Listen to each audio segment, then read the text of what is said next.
Day in the life of a woman who's preparing to die alone. I'm 32 years old, single, and I don't have or want children, meaning that I'm the last woman in my family lineage to reproduce, and I think about that a lot. Mostly I think about how life is such a brief and miraculous chance to exist, and gentlemen, there have been hundreds, thousands of people having children, continuing the bloodline, fighting through the millennia.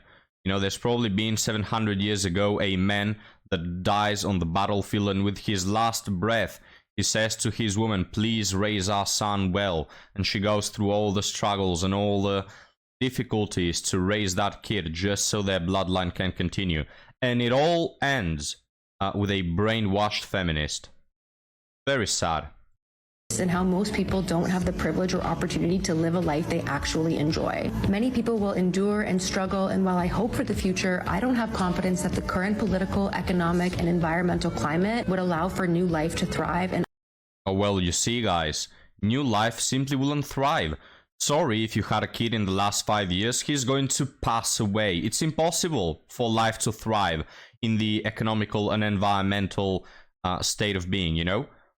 Oh, you say that 1,000 years ago people had like half the lifespan that we have right now, and that people passed away due to illness and wars and whatever not, and you could have a baby and some, you know, a group of Vikings will pillage your village and rape your woman and unalive your son. Well, yes, but you see, nowadays it's even harder, you know, because, I don't know, some globalist bullcrap brainwashing environmental scam. I don't want to take my chances. So I choose to honor the sacrifices and dreams of the women who came before me by living as freely as possible without the constraints of marriage or parenting. I'm embracing the freedom to exist authentically and prioritize a life of rest over rushing, joy over obligation, authenticity over expectations, and community over the... Oh, look at her. She's with the mentally ill people. All right? And I'm not even talking about the S3 actuality. I'm talking about this political flag. We had to take a picture there. Wow, what a surprise. I thought she's a Christian traditional woman, but no, guys. It turns out she's part of the cult. And community over the idea of a nuclear family. And if that means I die alone, then it's a good thing I won't be around for it to matter. Oh yeah, you will pass away alone. You're just a consumer. You're a little meaningless leaf being carried through a river that ends nowhere. You're just so insignificant. I cannot even stress it enough. And it actually fills me with anger that the idea that I live in the same planet as someone as stupid as you. There's 100,000 likes on this post, all of them straight to the asylum. This should be illegal. I will ban this, alright? Free speech, but you've taken it too far, alright? The stupidity is extreme at this point. And what did you say? Want to honor the women before me? How? By killing your bloodline? Prioritize a life of rest over rushing. She's such a snowflake, guys. I'm embracing the freedom to exist authentically by working a 9-to-5, being a slave to my manager, and being a slave to consumerism, and being a slave to the cult that they've indoctrinated me into. She's just so free, guys. But anyway, welcome back. Bit of an angry start. But anyway, gentlemen, that time has come where women have reached a certain age and they look back and they think, oh no, I've wasted all my life. So let's take a look at some of these women, guys, and then we'll move on to our article story. Life updates from a single 38-year-old who's about to be 39. Let that sink in. About to be 39? Like, can we not? Can we not?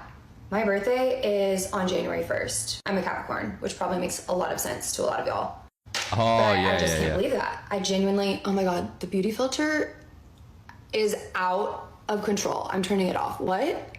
What is going on? Where's my face? Okay, there she is. That's me. Whoop, a bit more wrinkles, I noticed. These women, guys, not only put on 2 pounds of fake up, they also have like 7 filters going on. You know? My hell. Beauty filter off. Yeah, so my 39th birthday is coming up soon. I was just planning what I'm gonna do for it. I think I'm gonna go to Costa Rica, to Santa Teresa, Nosara, maybe the Vulcan Arsenal or something like that, Arenal. We're gonna have 9 nights. I'm going with a girlfriend. Give me all the Rex. New Year's Eve is such a drag. It's Saturday night right now, and I stayed in last night and was just like a real homebody with cookies and Real Housewives. I always get a little bit blue around the holidays. There's a lot of pressure associated with it, and everyone keeps asking me what I'm doing for Thanksgiving. My parents are still at their summer house in Ohio. They're not in Dallas because they're just like taking care of some stuff. So they're not coming back to Dallas for Thanksgiving. I was feeling a little bit sorry for myself because I didn't really have any plans. But I went on a walk this morning with one of my best friends and her baby. And we don't see each other as frequently because she's a 1-year-old. She invited me to... Yeah, because she has a life, right? Because she's actually doing something meaningful for other people. This woman, guys, we covered her yesterday, I think. She's still doing the same crap. Probably recorded one after the other, but you get the point. She is just every day in her living room, alone, putting on some nails or whatever she's doing, putting on 7 filters, so she tries to stop time from not aging and understanding how she's messed up her life. This is sad. Because this woman has the looks. She even has nice breasts, I must point objectively, you know. She's a good-looking woman. This woman could have been with hundreds of men, thousands of them even. And she just had to pick one. One that will do the job, one that will be right. There have been plenty of Prince Charmings along the way. But she just didn't care enough, right? And if you ask her about her body count, you'll have to get a second monitor so we can fit the number. To do Thanksgiving with their family. So just like that, things are picking up. Nail just fell off. It's month 7 or 8 on Lexapro. I'm so happy that I did it. I see how people say that it kind of numbs your emotions. I mean, I can still cry, I can laugh, I can have fun. I can be really, really, really into the homebody vibes, and sometimes that kind of scares me. If anyone has any recommendations on taking a drug that gives you a little bit more motivation, it's cool to be chill. But like, chill has its limit. It's not good for anybody to be like too chill. In fact, I was thinking about staying in tonight, even though I have this cute new top, my hair's done, I'm putting my nails on. I was like, oh, but my couch sounds so nice.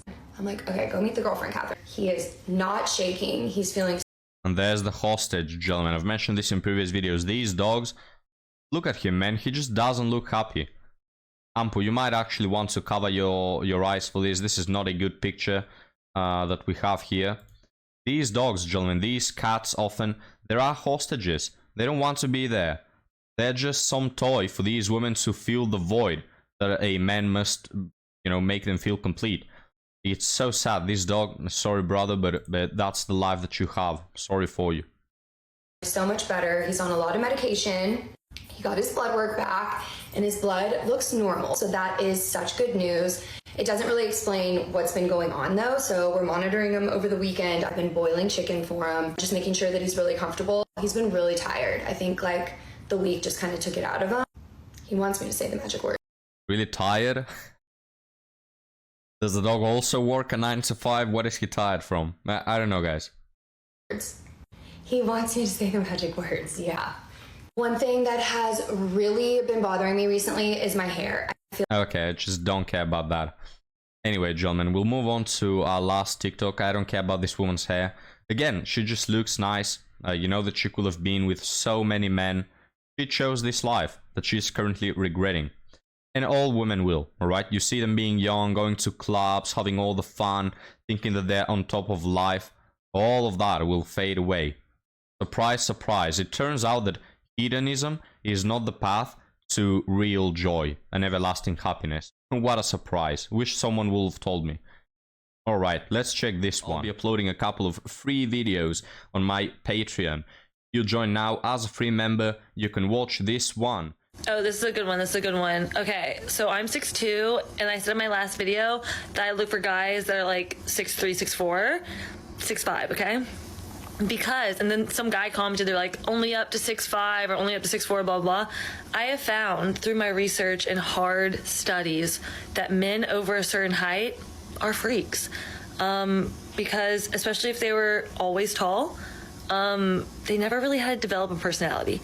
So I find that sweet spot in the middle, maybe 6'5" being the limit. I actually agree with her, gentlemen. Men who are tall. I used to, you know, I thought that it's more about being attractive or being strong, but to be honest, as I grow older, I've noticed that tall guys, some of them can even be ugly. Doesn't matter. They are tall, and women like them, right? So, yes, it's true. Tall guys, a lot of tall guys have no game at all, because they never needed it, right? And the same goes for women.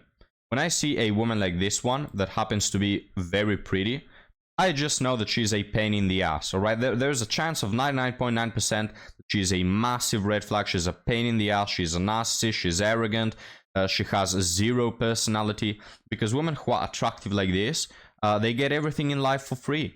They're living on rookie difficulty, you know, they're like spoiled children of multimillionaire parents. They're just stupid and spoiled and bratty and annoying. So I can understand her point for men, same goes for women, guys. You're probably not going to meet in your life a woman that is hot and also happens to have a personality. Is where it's at. It's kind of the same vibe as like if a girl has always been pretty, she's not really funny. Like you need like a little bit of, I don't know, some bite to you. Otherwise, it's not fully developed. But also like girls can get away with anything. We do no wrong, so to each their own. But yeah, if you're like 6'5" and under. So I like the fact that she mentions that girls can get away with anything. Yeah, right. Again, even the ugly ones in today's society are still chased by like dozens of men. So yeah, and isn't it interesting, gentlemen, how she doesn't want to date the men who are really tall because she doesn't like the personality they have? Well, why is it a problem when we don't want to date women just like you? You know? What's the big deal here? You don't like it when you see it in men, but we should be totally fine when we see it in women. Anyway, let's move on to one article. How to be less obsessed with dating and meeting someone. This is from a woman, 31, single. Everywhere I go, every activity I do, I'm always checking out for men to find guys that I'm attracted to. Although most of the time, probably due to too high of standards, I'm not that attracted. Well. I know people suggest to go out do hobbies, but when I'm doing a hobby, I'm still doing it with the intention of dating. And when I'm not dating, and when I'm not doing that, I'm swiping on apps, trying to line up dates so I can find someone I'm attracted to. I hate being alone. I don't want to spend time with friends unless there are new people, because that means there are chances of meeting the man of my dream. If you haven't met him in 30 years, you probably never will. Broke up last year from a 5-year relationship and I'm just in a rush. Yeah, that biological clock sure is ticking. And feel like I need to be with someone because I'm going to pass my prime age and it'll be too late. I won't be as attractive anymore and the odds get worse. I was asked by my therapist if I had to spend the next year not dating, how would life look like, and I cannot answer it. I've realized everything I was doing to try to increase my chances of meeting a man I'm attracted. Every hobby I'm taking, I am obsessed with that thought. I guess this can be asked for guys also. How did you stop being so obsessed trying to find someone to date?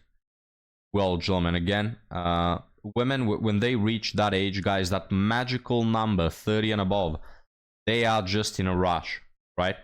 And if you're a man, it sucks to be a man, right? Because when you're in your 20s and you have energy and you are ready to conquer life and you are the most attracted to women, you know, women in their 20s, just like you, and you have all these hormones and all this energy and all that, well, then you get no shit, all right? Then, you must grind it out.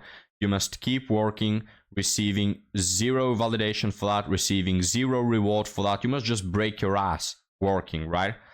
And then, only when you are 35 plus, then they start noticing you. And most of them already have triple-digit body counts, so it's not really a viable option. But that's when men peak, right? And it's just, people in the past used to marry at like 20, so you had a wife to build life with. Now they're just waiting you at the finish line, right? They're just waiting you for you to build your empire and do all things and conquer everything, and then they show up, you know, like the cherry on top of the cake. Okay, I'm here. Who cares at that point, right? But anyway, It's how life is now. It just sucks. It just fucking sucks. Alright, let's move to one more. Is it just my impression, or being a 30+ male gamer instantly kills any female interest? In short, a few months ago, I got out of a 10-year relationship which wasn't working out anymore. Recently, I started using some dating apps, and after giving a few matches, I got kinda mesmerized in how the conversation instantly changed when I tried to talk about anything game related. And even though there's this popular imagery about the gamer being an obese man who can't even get out of his chair, I feel like I'm normal. I have a lot of other hobbies, reading, cooking, and so on. I go to the gym religiously, try to have a healthy diet, and so on. Somehow, people that just because they traveled abroad and or watch Love is Blind and MasterChef, they're automatically superior to me. That is so true, guys. Women complain about gaming all the time, as if they don't spend 7 to 8 hours a day browsing TikTok or watching some bullcrap Netflix series that is about drama, you know, or S3X in the City, some bullcrap like that. It's the same. It's even worse, to be honest. So this is kind of bigging me out, and I don't really know how to behave. Am I supposed for me to hide some of my hobbies in dating situations?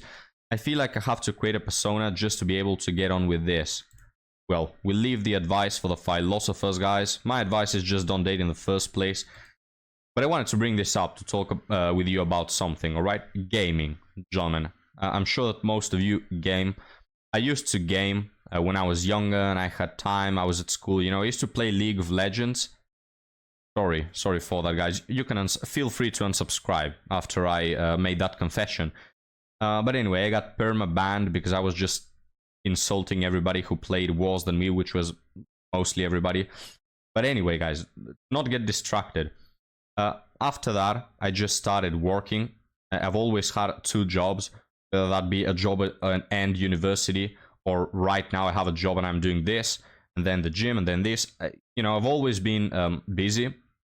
And at some point, guys, because I thought, well, games, you know, they take so much time, they're really not helping you construct anything new. Even this gameplay that you're seeing right now, I've shown it like 100 times on the channel because I just don't have time to sit and play for 1 hour to record something new, you know?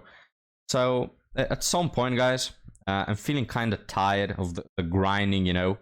Because as mentioned in our previous article, in today's society, you just don't get rewarded for doing all of this.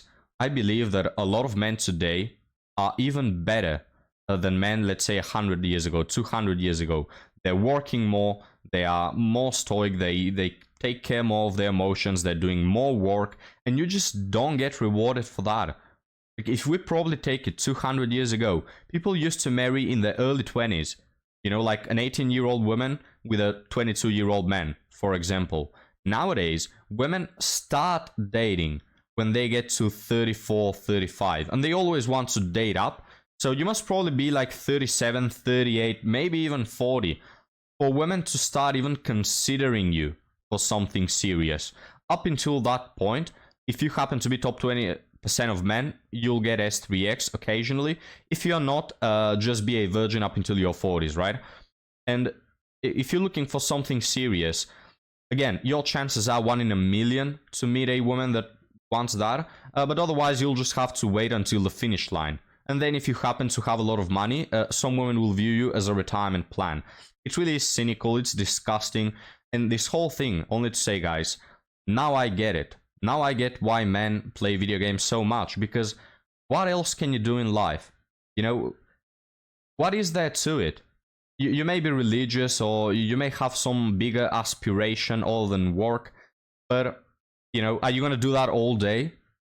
I've been mostly working all day for several years now, and I'm tired to my ass. You know, I don't hang out with friends for multiple reasons. I just work and then go back home and work and then go to the gym and then go back home and watch some YouTube crap for an hour or 2 and go to bed. You know, so it's so tiresome. And even though I know it's the right thing, and I don't really want to be wasting my time playing video games like 7 hours a day, I just finally get it, guys. I don't know how you're doing in that aspect. I don't know if you entertain yourself by watching YouTube or playing games, or I don't know how you manage working and going to the gym and playing and how many hours you put into it. But what else is there for men to do? You know, in the past, you had ways to be competitive in a healthy way. You had ways to waste your energy. You had, you know, these women that were around and they haven't slept with 78 guys, and you could actually pique their interest in a normal, healthy way. And you could do this, you could do that. You know, men are adventurous. Men want to, you see little boys, or they're playing all day long and then throwing rocks at each other and punching each other and, you know, throwing themselves in the mud, doing stuff all the time, you know. But in today's society, you do that up until 10 years of age. And that is if you don't happen to be an iPad kid. But then after that, you just become, you just live like you're 60, man. You know what I'm talking about? I don't know, it's so bad. The culture that we have right now in the world and how it's evolved, it's so bad for men. It's so unhealthy for men. The only thing you can do is the gym, or maybe you go hiking, maybe do some other crap that can sort of simulate the life that you should be having as a man. But games, they are just good escapism, if that's even a word. They're like a drug, you know, they're a good drug. Instead of gambling or being an alcoholic, at least you play, and hell, it's hell of a good drug, right? So, I get it, you know, no judgment. But gentlemen, we'll be closing it there. Thank you for being part of this conversation. I'll read your comments down below. Let me know what are your thoughts about all of this and how do you manage it. And I'll be happy to see you next time. Have a good one.